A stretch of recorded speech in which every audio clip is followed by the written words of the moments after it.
Hey, what's up, guys? Today I want to talk about this new film directed by George Clooney, written by the Coen brothers, called Suburbicon, starring Matt Damon and Julianne Moore.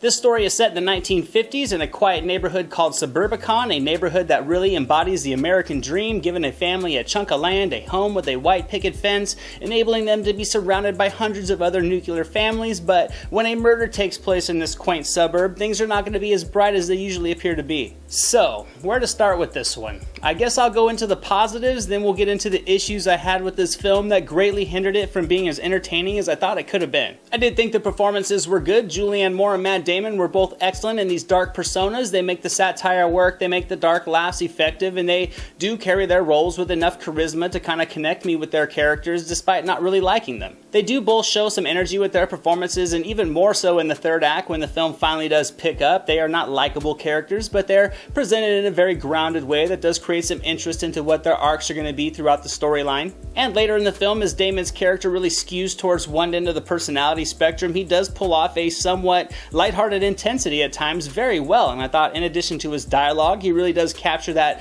rigid 50s businessman vibe very effectively. I also thought the production design was very well done. They captured the suburban setting perfectly, and with a good use of lighting and filters as well as very detailed backdrops, the story did do a great job of pulling me into the settings. It was complemented perfectly with a great musical score that really captures that noir mystery tone extremely well. The score was actually very engaging at times, even when the story or the particular scene it played over were not, and when all was said and done, I really think the musical score was the best aspect of this film. Now, despite all of those positives, I still didn't think this was a very good movie, so let's get into why. Now, right off the bat, the film does go a different direction. Thinking this is a film revolving around Matt Damon and his family specifically is kind of realized is not completely true when the story opens up with this subplot of an African-American family moving into Suburbicon and all the neighbors freaking out afterwards. I thought to myself, okay, the film is introducing some social commentary into the storyline. It's fitting of the racial tension in the time period. It was an element of the story that I thought was going to be developed further. The story continues to introduce this family, but not really introduce them because they're not really given names. The story just kind of captures the turmoil this causes into the community, and it was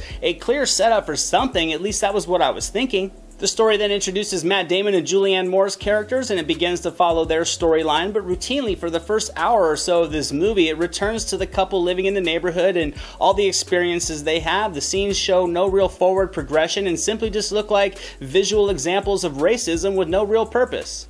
Just almost as if it's being used in a slightly lighthearted way, as if to rouse some sort of awkward chuckle from the blunt delivery, which is something that I really don't find in good taste, but I had an open mind. I told myself this story arc has to be going somewhere. But it was not long before it became clear that the film was using racism as a plot device, like a storm washing out a road or lightning cutting off power to a house, just long enough to cut off communication or prevent the police from arriving in a film's third act. That entire plot was never fulfilled, never given any meaning to why it was in the film other than to allow for a diversion when the crap hits the fan in the third act. I mean, having a mob of racist assholes tormenting this poor family to create a diversion for the plot to unfold in the closing act only to have this mob of people completely gone by the time things wrap up was just tacky and kind of disrespectful. And this aspect of the film was given a lot of screen time, and those minutes could have actually gone to developing the entire angle of the film to kind of give us some situational relevance, to actually fit it in well between the moments that build Damon's plot and the story, and to,